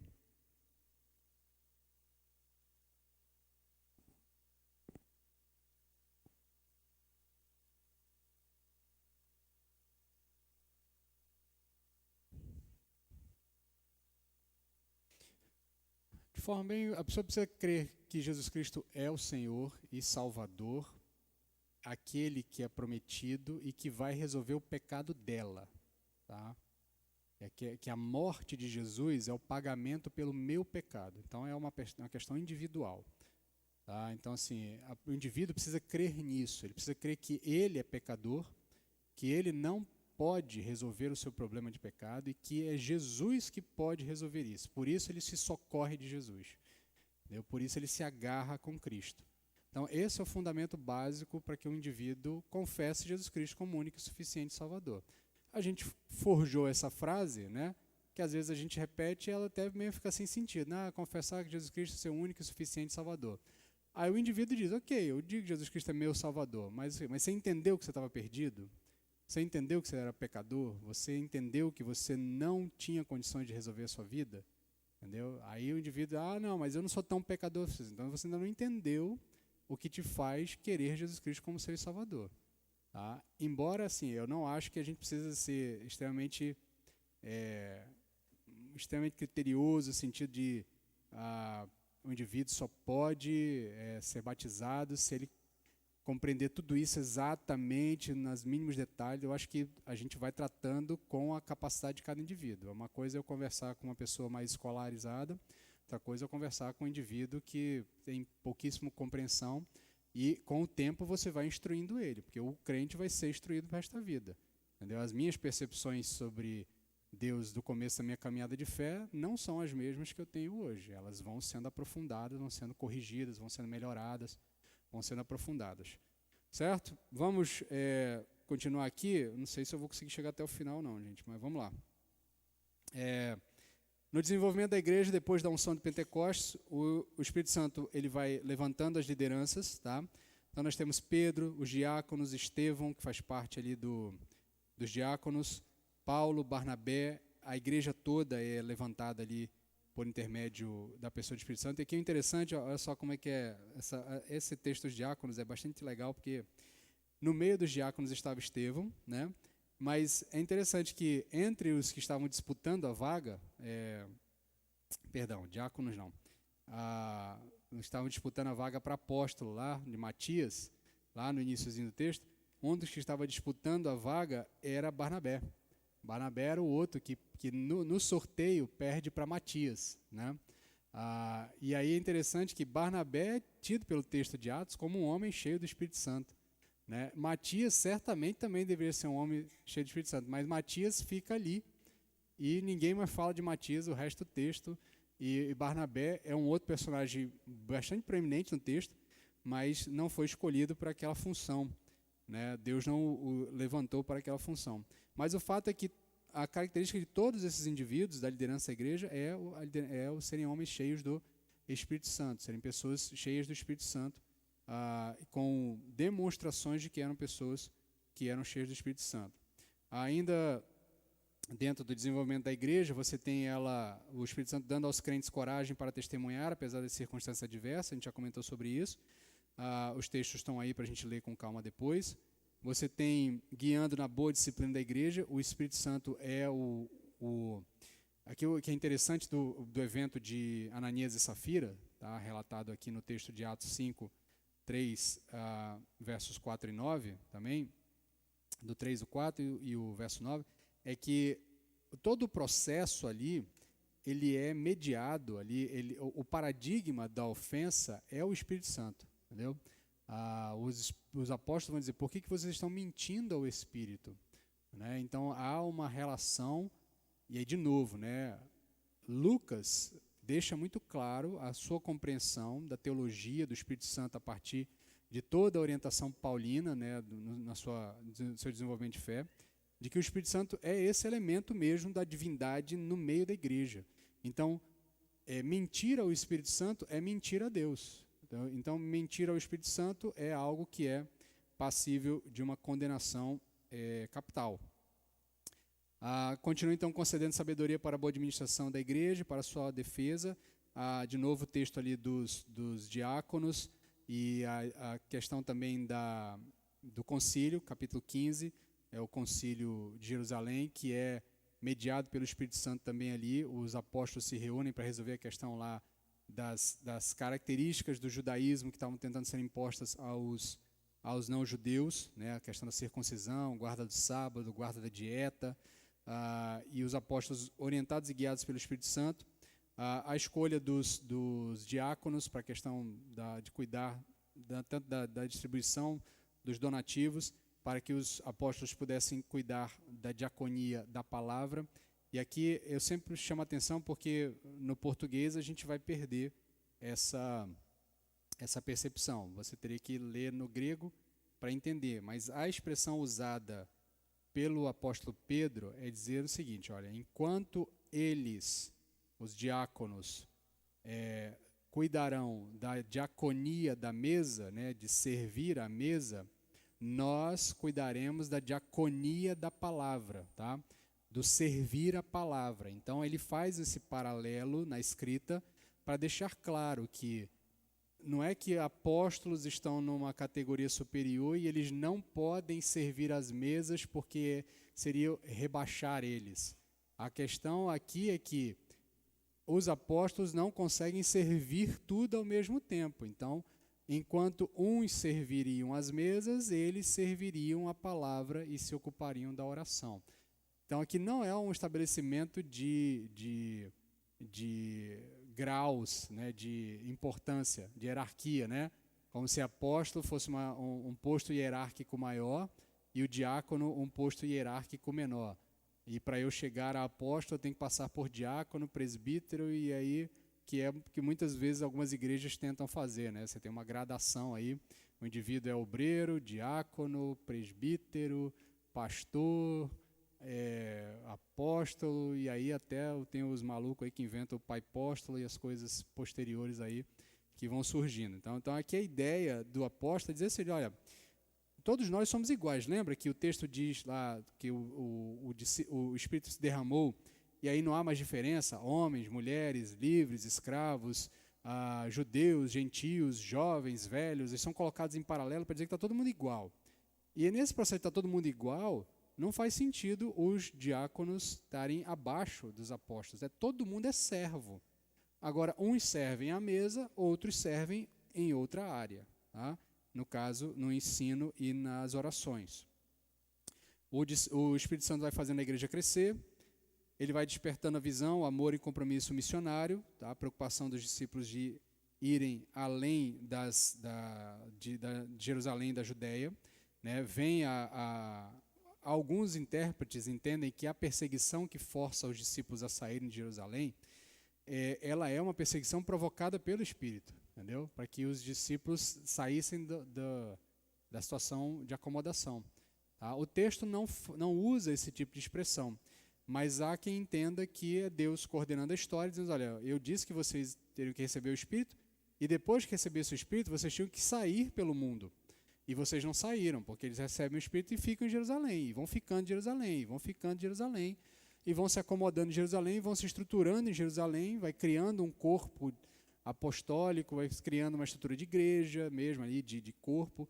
Tanto é que quando Paulo volta para Jerusalém e vai encontrar com Tiago para o conselho, né, ele vai dizer que Tiago é coluna da igreja, né? A ideia, então você tem uma estrutura organizada em Jerusalém, e aí há alguns intérpretes que entendem que o Espírito mesmo vai provocar aquela perseguição para forçar a igreja a se espalhar e dar cumprimento à ordem lá do início do livro. Então vai vocacionando e capacitando pastores e presbíteros, Atos 20, 28, isso aqui é o texto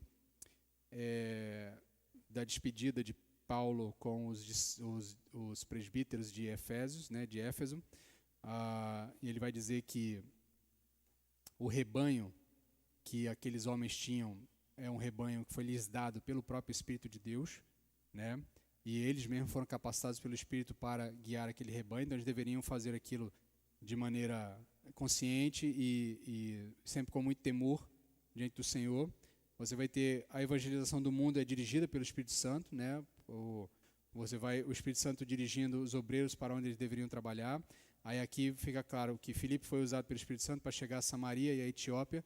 O texto diz que literalmente, e aqui é interessante, porque não dá para a gente estudar o texto por completo, mas o que acontece? Filipe está ali junto dos apóstolos e tinha acabado de acontecer um Pentecostes ali em Samaria. O Espírito tinha acabado de descer sobre o povo, estava o povo lá recebendo o Espírito Santo, e a igreja glorificando, e o texto diz que o Espírito tira Filipe dali e leva ele para o deserto, onde ele vai encontrar com o eunuco. Aí muitos intérpretes olham para esse texto e dizem assim, olha, é aparentemente contraditório, né? Porque o Espírito Santo está atuando ali, naquele lugar, então tem fogo ali, tem coisa está acontecendo, a igreja está crescendo, o povo está se convertendo, a alegria, né, de você ver a igreja crescendo, e o Espírito que age como quer, e é como o vento que vai levando, né? Tem até uma música do João Alexandre que diz, né, que o vento sopra onde quer, ninguém sabe de onde ele vem, nem para onde ele vai no seu caminho, né? Ele diz assim também viverá aquele que a Deus se entregar, aí dando a ideia de que assim é a vida daquele que é guiado pelo Espírito. E de fato, Filipe é tirado dali e levado para o deserto, onde não está acontecendo nada, né? Onde o evento estava lá em Samaria, e ele é levado para um lugar onde nada está acontecendo, mas por quê? Porque ele tinha que estar lá para a passagem do eunuco, e ele então pregar o evangelho. Há quem faça uma interpretação histórica, dizendo que esse indivíduo vai para a Etiópia, e lá ele vai pregar o evangelho, vai dar desenvolvimento na pregação do evangelho para lá, e é certo, é conhecido até hoje que naquela região da África você tem um braço histórico de uma igreja cristã desgarrada da igreja europeia, tá? Porque depois eles vão para a Macedônia, né? E aí vem todo o desenvolvimento da igreja na Europa, mas você tem um desenvolvimento de uma igreja africana desgarrada ali da igreja europeia que permanece lá até hoje, tá? Que permanece lá até hoje, até os dias atuais. Inclusive, conta aí as lendas, as histórias, que é nesse miolo cristão que tem ali que está a tal da Arca da Aliança, né? Que está a Arca da Aliança, porque aí tem liga todo lá com a rainha de Candá, do filho dela que ela teve com Salomão, e toda uma história bastante folclórica que tem, de que é nesse braço da igreja cristã africana ali, especialmente etíope ali, que estaria mas esse braço ele é oriundo dessa ligação, o que tudo indica, dessa ligação com o eunuco lá do texto de Atos. Então vem Pedro, que levou o evangelho aos gentios, lembra a passagem de Pedro lá, do lençol que desce do céu. Barnabé e Paulo levam o evangelho também para além das fronteiras geográficas, culturais e raciais, as viagens missionárias. Primeira viagem missionária, vai Paulo e Barnabé, depois você tem a segunda e a terceira viagem missionária. Paulo e Silas levam o evangelho à Europa, segunda viagem missionária, lembra que aqui é a história o relato do homem da Macedônia, a visão que Paulo tem, né? Eles estão, porque agora precisaria de um mapa para você ter ideia, mas imagina aqui o mapa bíblico aí que você tenha na Bíblia, então traz na mente, você tem ali o mar Mediterrâneo, né? Os apóstolos estavam subiram margeando, estavam no continente e a ideia deles era seguir para cá, para dentro da que a gente chama hoje de Euroásia, né? Aquela região da Rússia ali, aquela coisa toda. A ideia deles era ir para cá, para a Rússia, o que hoje a gente chamaria de Rússia asiática, né? Eles estavam na beira do mar ali, Mediterrâneo, e aí Paulo tem um sonho à noite, diz atravessa a Macedônia. Então ele tinha que atravessar o mar e ir para a Macedônia, que está do outro lado. E aí ele obedece a visão que tem, atravessa o mar, vai para a Macedônia e lá eles chegam em Éfeso, é isso, é em Éfeso mesmo. Eles chegam em Éfeso, aí tem todo o desenvolvimento ali de uma primeira missão ali, e aí a partir dali eles seguem a região da Europa e a igreja vai se desenvolvendo ali na região da Macedônia, na região mediterrânea ali. Aí todas aquelas igrejas que a gente conhece no texto bíblico estão naquela região ali da Macedônia e na região ali do Mediterrâneo como um todo. O Espírito Santo dirige os crentes no cumprimento da grande comissão. Então eles começam em Jerusalém, depois você tem a dispersão, como eu disse aqui, né, muitos acreditam que a dispersão é causada pelo próprio Espírito Santo e vão a outros lugares, eles vão para a região da Samaria, depois leva Pedro até Cesareia de Filipe, já é na região da Macedônia, e você tem também levantando Barnabé, Paulo e Silas para chegarem até os confins da terra. E aí os confins da terra, dentro do contexto bíblico, é o Império Romano, é Roma, é onde o mundo civilizado se concentrava, e aí Paulo chega de fato até Roma, o evangelho chega a Roma, e o texto mesmo de Atos vai dizer, num determinado momento, que aqueles que abalaram o mundo chegaram até nós. Isso é um romano relatando sobre a chegada do evangelho lá em Roma. Então, a gente viu aqui um panorama geral sobre o Espírito Santo a partir do Pentecostes. Na semana que vem, a gente vai ver o Espírito Santo na vida do crente. A gente vai começar a preparar uma teologia do Espírito Santo na atuação individual do cristão.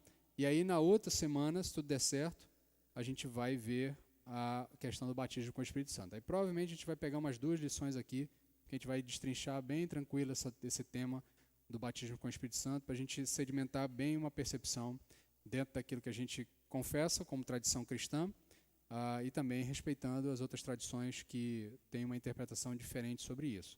Tentar explicar todas as visões, tá? Mas vou deixar claro que nós, como uma tradição batista, nós vamos definir aquilo que nós, historicamente, reconhecemos a partir desse texto. Certo? Então vamos orar, meus irmãos? Tem alguma pergunta, alguma dúvida? Não?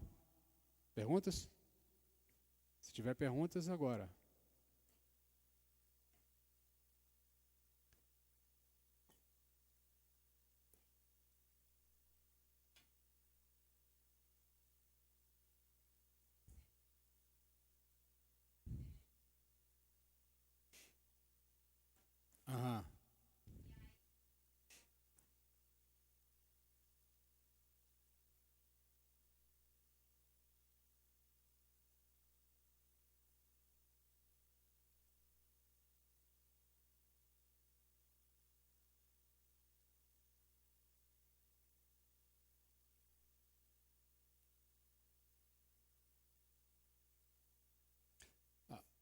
O culto racional que Paulo está fazendo referência ali é a ideia de que o indivíduo, aquilo que o indivíduo faz, precisa fazer sentido para ele, entendeu? Precisa ser compreensível para ele. Então, o culto racional que nós entregamos a Deus é um culto que, de fato, une a minha compreensão com os meus desejos, com os meus sentimentos. Ele molda, ele organiza os meus afetos.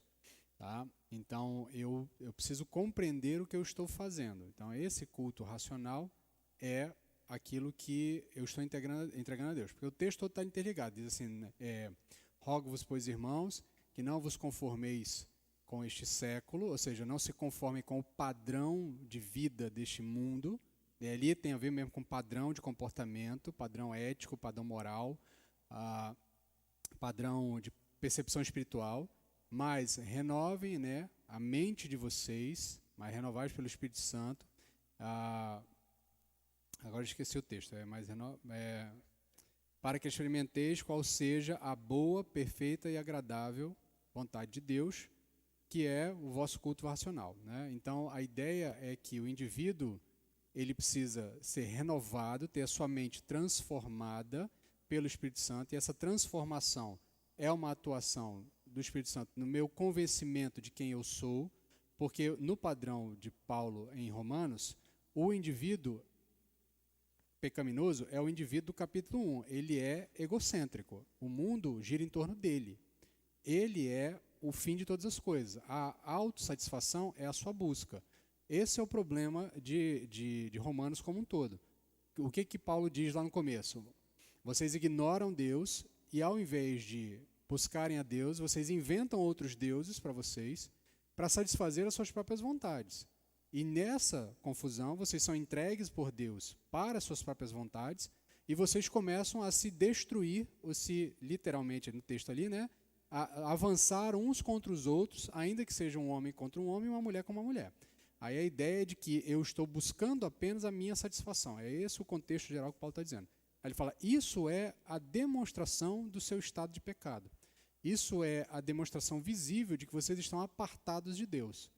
O Espírito Santo vai vir para convencê-los do pecado. O Evangelho é esse poder para transformar. Então eu prego o Evangelho poderoso, convenço que o indivíduo está equivocado pelo poder do Evangelho. O indivíduo então vai ter que ser reestruturado. Como é que ele vai ser reestruturado agora? Agora ele não vive mais para ele mesmo, a sua autossatisfação não é a sua busca pessoal, a sua satisfação é glorificar a Deus e olhar para o próximo. Que aí a partir do capítulo 12 de Romanos, ele vai trabalhar exatamente isso, os efeitos do Evangelho na vida do indivíduo. E o primeiro efeito do Evangelho é reordenar a mente do indivíduo, ligando os seus afetos à sua intelectualidade. Então eu não busco mais a minha satisfação, ou seja, meus afetos vão sendo remodelados à medida que o Espírito Santo vai atuando na minha vida, e eu passo a olhar para o próximo. Em relação a essa questão da necessidade de compreensão, o Evangelho vai tratar com o indivíduo, o Espírito Santo vai tratar com o indivíduo na medida da racionalidade dele. Então, ele vai remodelando esses afetos com cada um. Então, o indivíduo tem uma característica pessoal, o Espírito Santo vai atuando na sua vida e remodelando isso. Mas essa ideia do culto racional é dizer que agora faz sentido essa relação do indivíduo, porque ele foi reordenado. Agora eu consigo entregar um culto que faz sentido ao Senhor. Certo? Gente, já está bem adiantado, mas eu tinha pedido para o James preparar ali um canto. Eu queria terminar cantando um hino com os irmãos. Gabriel, puxa para a gente aí o 212 do HCC. Ontem à noite faleceu o